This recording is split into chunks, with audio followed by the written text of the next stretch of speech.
नमस्कार मंडळी मित्रांनो, केंद्रीय विद्यालय समिती व नवोदय विद्यालय यांच्यामार्फत या ठिकाणी 14,967 जागांसाठी तुम्हाला पदभरती सुरू करण्यात आली आहे। यामध्ये मित्रांनो तुम्हाला टीचिंग नॉन टीचिंग याची जाहिरात असणार आहे। त्यासाठी मित्रांनो तुम्हाला 10वी पास, 12वी, डिप्लोमा, पदवीसारखे या ठिकाणी जे शिक्षण असतात त्याची विद्यार्थी या ठिकाणी अप्लाय करू शकतात। या व्हिडिओमध्ये आपण संपूर्ण जी जाहिरात आहे त्याची माहिती घेणार आहोत, तर व्हिडिओ नक्की शेवटपर्यंत पहा। व्हिडिओला लाईक करा, शेअर करा, कमेंट करा। असंच नवनिर्माण चॅनलला सबस्क्राईब करून बेल आयकॉन नक्की दाबा। आज चढा सुरू करूया। तर मित्रांनो, या ठिकाणी केंद्रीय विद्यालय समिती व नवोदय विद्यालय समिती यांच्यामार्फत जाहिरात असणार आहे। त्यामध्ये मित्रांनो recruitment of various teaching and non teaching या ठिकाणी जाहिरात असणार आहे। त्यासाठी मित्रांनो तुम्हाला ते मित्रांनो 25 रिजनल ऑफिसेस असतात। त्यामध्ये आगरताला, अहमदाबाद, बेंगळुरू, भोपाळ, भुवनेश्वर, चंदीगड, चेन्नई, डेहराडून, दिल्ली, एर्नाकुलम, गुरगाव, गुवाहाटी, हैदराबाद, जबलपूर, जयपूर, जम्मू, कोलकाता, लखनौ, मुंबई, पटना, रायपूर, रांची यासारखे जेवढे एक्झाम जे सिटी असतात त्यानुसार तुमच्या ठिकाणी एक्झाम असणार आहे। त्यासाठी तुमची निवड प्रक्रिया असणार आहे। ह्या सगळ्या डिटेल्स तुम्हाला cbse.edu.in किंवा या ठिकाणी KVS संस्थान किंवा नवोदय विद्यालय .edu.in या वेबसाईटवर तुम्ही ऑनलाईन पद्धतीने अर्ज करायचा आहे। यासाठी मित्रांनो ज्या जागा असतात त्या कोणत्या पदासाठी किती जागा असणार आहेत हे सुद्धा पाहणार आहोत। यामध्ये असिस्टंट कमिशनर पोस्ट आहेत। एकूण मित्रांनो जागा असणार आहेत UR 5, OBC 2, SC 1, एकूण मित्रांनो 8 जागांची पदभरती आहे। त्यासाठी पुढची पोस्ट आहेत असिस्टंट कमिशनर, यासाठी एकूण 9 जागा असणार आहेत। पुढची पोस्ट प्रिन्सिपल ग्रुप A असणार आहेत। यासाठी KVS साठी 134 असणार आहेत। NVS साठी 93 जागेसाठी पदभरती असणार। पुढची पोस्ट व्हाईस प्रिन्सिपल, यासाठी KVS साठी 58 जागांसाठी तुम्हाला पदभरती असणार। पुढची पोस्ट ग्रॅज्युएशन टीचर PGT असणार KVS साठी। यासाठी मित्रांनो Hindi 52, English 68, physics 89, chemistry 84, mathematics 33, biology 53, history 32, geography 32, economics 55, commerce 41, computer science 73, biotechnology 3 अशा 615 जागांसाठी तुम्हाला पदभरती असणार। त्यासाठी मित्रांनो तुम्हाला post graduation TG PGT NVS साठी मित्रांनो तुम्हाला Hindi 53, English 62, physics 78, chemistry 50, mathematics 69, biology 66, history 46, geography 46, economics 62, commerce 19, computer science 56 आणि फिजिकल एज्युकेशनसाठी 27 अशा 634 जागांसाठी तुम्हाला पदभरती असणार। पुढची post graduation PGT modern English लँग्वेजसाठी असणार आहेत। एकूण 16 जागांसाठी पदभरती आहे। त्याचबरोबर ट्रेनिंग ग्रॅज्युएशन TGT असणार आहे मित्रांनो तुम्हाला 1153 जागांसाठी तुम्हाला जेवढे पोस्ट असतात त्यानुसार तुम्हाला जाहिरात असतात। लायब्ररी पोस्ट आहेत, ह्यासाठी एकूण मित्रांनो जागा बघितल्या तर 147 जागा असणार आहेत। त्याचबरोबर ट्रेन्ड ग्रॅज्युएशन TGT असणार आहे मित्रांनो तुम्हाला एकूण जागा असणार आहेत। हिंदीसाठी 151, इंग्लिशसाठी 252, 282 असणार आहेत।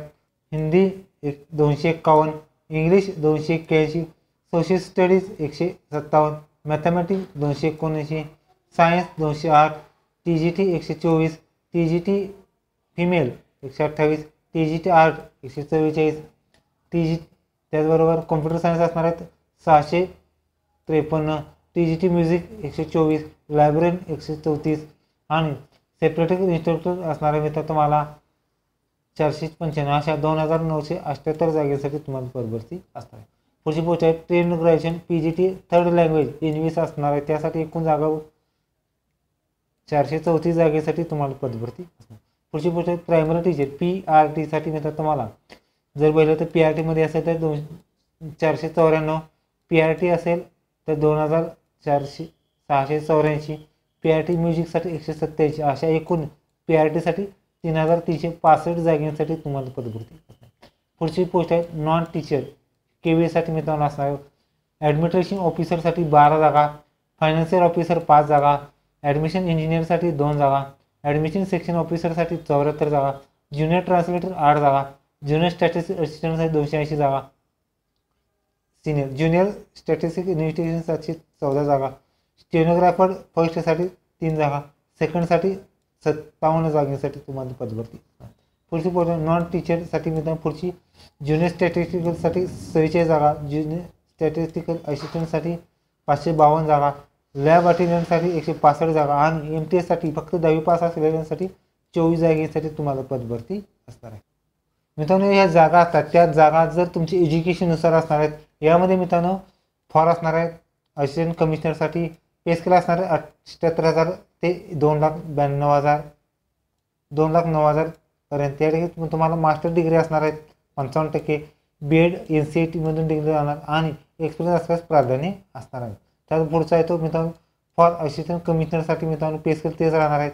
50 वर्षापर्यंत तुम्ही अप्लाय करायचं आहे. त्यात मास्टर डिग्री राहणार आहे BEd आणि 3 वर्ष DEdचा फॉर्मॅट आणि एक्सपिरियन्ससुद्धा राहणार. पुढची पोस्ट आहेत प्रिन्सिपल. यासाठी मित्रांनो पे स्केल असणार 78,800 ते 2,09,200 दरम्यान. 50 वर्षापर्यंत तुम्ही अप्लाय करायचं आहे. त्यासाठी मित्रांनो मास्टर डिग्री राहणार. त्याचबरोबर डिग्री BEd राहणार आहेत. नसेल तर 3 वर्षाचा BEdचा कोर्स आणि एक्सपिरियन्स असल्यास प्राधान्य असणार. पुढची पोस्ट आहेत व्हाईस प्रिन्सिपल. यासाठी मित्रांनो लेवल 10मध्ये पे स्केल असणार आहेत 56,100 ते 1,70,500 दरम्यान. 45 वर्षापर्यंत तुम्ही अप्लाय करायचं आहे. त्याचबरोबर मास्टर डिग्री बरोबर DEd असेल किंवा 3 वर्षात DEd आणि एक्सपिरियन्ससुद्धा लागणार. पुढची पोस्ट आहेत मित्रांनो तुम्हाला for post graduation teacher PGT असणार आहेत. मित्रांनो तुम्हाला ह्यासाठी सुद्धा तेच क्वालिफिकेशन लागणार आहे. त्यासाठी मित्रांनो इंटिग्रेटेड पोस्ट ग्रॅज्युएशन लागणार आहेत. त्याचबरोबर नसेल तर तुमचं मास्टर डिग्री चालू शकतं. त्याचबरोबर तुम्ही BEd डिग्री लागणार आहेत. त्याचबरोबर BEd नसेल तर 3 वर्षाचा BEdसुद्धा चालू शकतो. त्याचबरोबर मराठी आणि इंग्रजी तुमच्या ठिकाणी आवश्यक लागणार आहे.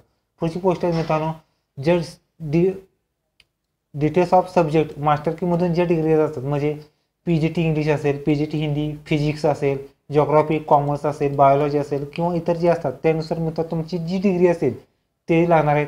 किंवा या ठिकाणी PG असेल तरीसुद्धा चालू शकतात आणि BEd नसेल तर 3 वर्षाचं BEdसुद्धा तुमचं चालू शकतं. मित्रांनो जे एक्सपिरियन्स असतात ते एक्सपिरियन्ससुद्धा तुम्हाला ठिकाणी प्रायव्हेटली देण्यात येणार. पुढचे येतो मित्रांनो पोस्ट ग्रॅज्युएशनवरती जे जॉब्स असतात म्हणजे PGT कॉम्प्युटर सायन्स असेल तर MSc कॉम्प्युटर सायन्स किंवा IT असेल तरीसुद्धा चालू शकतं. पुढची पोस्ट आहे PGT फिजिकल एज्युकेशन असेल तर सुद्धा चालू शकतं म्हणजे MPEd वगैरे असेल तरी सुद्धा चालू शकतं. पुढची पोस्ट आहे PGT मॉडर्न लँग्वेज. यासाठी मित्रांनो तुम्हाला 50% या ठिकाणी मास्टर डिग्री राहणार आहे. त्याचबरोबर 50% डिग्री कोणतीही चालू शकतं. BEd असेल तरी चालू शकतं आणि 5 वर्षाचा एक्सपिरियन्ससुद्धा लागणार. पुढची पोस्ट आहे मित्रांनो पुढची पोस्ट आहे ट्रेनर ग्रॅज्युएशनसाठी मित्रांनो ज्या जागा असतात त्यासाठी एक पे स्केल असणार मित्रांनो तुम्हाला 49,900 ते 1,42,800 पे स्केल असणार आहेत. त्याचबरोबर KV साठी असणारे मित्रांनो तुम्हाला 4 इयर इंटिग्रेटेड डिग्री लागणार आहेत आणि NVAसाठी 4 इयर डिग्रीसुद्धा लागणार आहेत. त्याचबरोबर काही पदासाठी मित्रांनो जी डिग्रीचा पासिंगचा क्रायटेरिया असतो तो सुद्धा वेगळा असणार आहे. मित्रांनो या व्हिडिओच्या डिस्क्रिप्शन बॉक्समध्ये सगळी लिंक दिलेली आहे त्यानुसार तुम्ही या ठिकाणी फॉर्म भरू शकता. पुढची पोस्ट आहे ट्रेन ग्रॅज्युएशन टीचर TETसाठी मित्रांनो जे NVS वगैरे असतात त्यानुसार पदाची योग्य क्वालिफिकेशन दिलेली आहे. पुढची पोस्ट आहेत मित्रांनो पोस्ट वाईज ज्या जागा असतात म्हणजे TGT मॅथ्स असेल, TGT सायन्स असेल किंवा TGT सोशल स्टडी असेल त्यानुसार तुमची एज्युकेशन असेलनुसार तुम्ही या ठिकाणी फॉर्म भरायचे. पुढची पोस्ट आहेत मित्रांनो train graduation teacher computer science, maths, art आणि फिजिकल एज्युकेशन तुम्हाला असणार आहेत. म्हणजे ह्यासाठी पे स्केल असणार आहे 24,900 ते 1,42,400 पे स्केल असणार. त्यासाठी TGT सायन्समध्ये असेल तर TGT सायन्सची डिग्री लागणार आहे किंवा MSc वगैरे त्याचबरोबर BCS असेल, BSc असेल किंवा IT इंजिनियर वगैरे चालू शकतात. TGT म्युझिकसाठी मित्रांनो म्युझिकची डिग्री आणि BEd वगैरे लागणार आहेत. त्याचबरोबर TGT आर्ट एज्युकेशन असेल तर आर्टची डिग्री लागणार. पुढची पोस्ट आहे TGT फिजिकल एज्युकेशनसाठी जे BPED वगैरे असतात त्यानुसार तुमची येथील एक्झाम असणार आहे. पुढची पोस्ट आहे मित्रांनो तुम्हाला स्पेशल एज्युकेशन TGTसाठी मित्रांनो 24,900 ते 1,42,400 पे स्केल असणार आहे. त्यासाठी एनी ग्रॅज्युएशन लागणार आहे, BEd लागणार आहेत. पुढची पोस्ट आहे प्रायमरी टीचर म्युझिक आर्टसाठी मित्रांनो S6मध्ये पे स्केल असणार आहे. त्यासाठी सिनियर सेकंडरी म्हणजे 12वी बरोबर तुमच्याकडे जो म्युझिकचा कोर्स असतो तो लागणार आणि एक्सपिरियन्स असल्यास सुद्धा प्राधान्य असणार. पुढचे प्रायमरी टीचर यासाठी 35,400 ते 1,12,400 12वी बरोबर तुमचा जो कोर्स असतो तो सुद्धा लागणार आहे. पुढची पोस्ट आहे स्पेशल एज्युकेशन यासाठी पे स्केल तेच लागणार आहे. 12वी बरोबर DEd चालू शकतं किंवा BEd चालू शकतं. पुढची गोष्ट ॲडमिनिस्ट्रेशन ऑफिसर ह्यासाठी मित्रांनो तुम्हाला लेवल 10मध्ये पे स्केल असणार आहे. त्यासाठी डिग्री इन कोणत्याही शाखेची पदवी लागणार आहे. 3 वर्ष एक्सपिरियन्ससुद्धा लागणार आहे. त्याचबरोबर इंग्लिश आणि मराठी भाषेचं हिंदी भाषेचं नॉलेजसुद्धा लागणार आहे. पुढची पोस्ट आहे फायनान्शियल ऑफिसर ह्यासाठी मित्रांनो तुम्हाला BCOMमधून डिग्री लागणार आहे. 4 वर्ष एक्सपिरियन्ससुद्धा लागणार आहे. पुढची पोस्ट आहे असिस्टंट इंजिनियर ह्यासाठी मित्रांनो तुम्हाला लेवल 7मध्ये पे स्केल असणार आहे. सिव्हिल इंजिनियर बरोबर 2 वर्ष एक्सपिरियन्ससुद्धा लागणार. पुढची गोष्ट असिस्टंट सेक्शन ऑफिसर हे लेवल 6 मध्ये पेश केला असणार आहेत. Work at degree any degree राहणार. त्याचबरोबर तुमचा एक्सपिरियन्स आणि हिंदी आणि मराठी भाषेचं नॉलेज हिंदी आणि इंग्लिश लँग्वेज सुद्धा लागणार. पुढची पोस्ट आहे ज्युनियर ट्रान्सलेटर लेवल 6 मध्ये पेश केला असणार आहेत. Master degree in record university त्याचबरोबर जे ट्रान्सलेटरचे कोर्स वगैरे असतात ते सुद्धा प्राधान्य असणार आहे. पुढची पोस्ट आहे सिनियर स्टॅटिस्टिक्स असिस्टंट हे लेवल 4 मध्ये पेश केला असणार आहेत. बॅचलर इन डिग्री त्याचबरोबर जो ट्रान्सलेटरचा कोर्स वगैरे असतो तो सुद्धा लागणार आहे. त्याचबरोबर हिंदी आणि इंग्लिश लँग्वेजसाठी प्राधान्य असणार. लेवल 6 मध्ये पेश केला असणार आहेत. पुढची पोस्ट आहे स्टेनोग्राफर सेकंडसाठी 4 मध्ये पेश केला असणार आहेत. ह्यासाठी स्टेनोग्राफर फर्स्ट असणार आहेत. लेवल 6 मध्ये पेश केला असणार आहे. एनी डिग्री आणि शॉर्ट हँड 100 आणि इंग्लिश आणि हिंदी 45 टायपिंग असणार आहे. त्याचबरोबर शॉर्ट स्टेनोग्राफर सेकंड असणार आहेत. त्यासाठी लेवल 4 मध्ये पेश केला असणार आहे. एनी डिग्री बरोबर तुमचा शॉर्ट हँड जो असतो तो लागणार आणि शॉर्ट हँड 80 आणि जो 65 हिंदीचा कोर्स लागणार. पुढची पोस्ट आहे ज्युनियर सेक्रेटरी असिस्टंट यासाठी लेवल 2 मध्ये पेश केला असणार. त्यासाठी 12वी बरोबर टायपिंग लागणार आहे. पुढची पोस्ट लॅब असिस्टंट यासाठी लेवल 1 मध्ये पेश केला असणार आहे. त्यासाठी मित्र तुम्हाला 10वी पास बरोबर तुमच्याकडे DMLT किंवा 12 सायन्स चालू शकतं. पुढची पोस्ट आहे MTS पदासाठी 10वी पास असलेले विद्यार्थी अप्लाय करायचे लेवल 1 मध्ये पेश केला असणार आहेत. ह्यासाठी मित्र जे वयोमर्यादा असते त्यासाठी काही पदासाठी 30 असेल 28 असेल 40-45 वयाचे विद्यार्थी या ठिकाणी अप्लाय करायचं आहे. त्याचबरोबर SC/ST असेल तर 5 वर्ष आहेत. OBC असेल तर 3 वर्ष वयाची सवलत सुद्धा तुम्हाला ठिकाणी असणार आहे. तर मित्रांनो मोड ऑफ सिलेक्शन बघितलं तर मित्रांनो तुम्हाला काही पदासाठी डायरेक्ट इंटरव्ह्यू असणार आहेत. तर काही पदासाठी तुम्हाला या ठिकाणी कॉम्प्युटर बेस्ड एक्झाम असणार आहेत. त्यामध्ये मित्रांनो तुम्हाला टायर 1 असणार आहेत. OMR पद्धतीने 100 प्रश्न 300 गुणाची एक्झाम असणार आहेत. त्याचबरोबर MTS पोस्ट असेल त्यासाठी मित्रांनो तुम्हाला 100 प्रश्न 300 गुणाची एक्झाम सुद्धा असणार आहे. त्याचबरोबर काही पदासाठी तुमच्याकडे कॉम्प्युटर बेस्ड एक्झाम बरोबर टायर सेकंड सुद्धा असणार आहेत. जसं की या ठिकाणी डिटेल सिलेबस असणार KVS आणि NVS साठी असणार आहेत. त्यासाठी 70 आणि 100 मार्कांची तुमच्याकडे टायर सेकंड असणार आहे. त्याचबरोबर काही पदासाठी स्किल टेस्ट सुद्धा असणार आहेत. जसं की स्टॅटिस्टिकल ज्युनियर सेक्रेटरी असिस्टंट असेल स्टेनोग्राफर वगैरे जे पोस्ट असतात लिपिक वगैरे त्यासाठी तुम्हाला सेपरेटली टायपिंग टेस्ट सुद्धा या ठिकाणी तुमची असणार आहे. तर हा फॉर्म तुम्ही cbse.go.in वेबसाईटवर तुम्ही ऑनलाईन फॉर्म भरायचा. ऑनलाईन फॉर्म भरायची लिंक डिस्क्रिप्शन बॉक्समध्ये तुम्हाला मिळून जाईल. त्याचबरोबर या ठिकाणी मित्रांनो जी फी असणार आहे मित्रांनो काही पदासाठी जर बघितलं तर मित्रांनो 2300 रुपये फी आहेत आणि प्रोसेसिंग फी मित्रांनो सर्व पदासाठी 500 रुपये असणार आहे.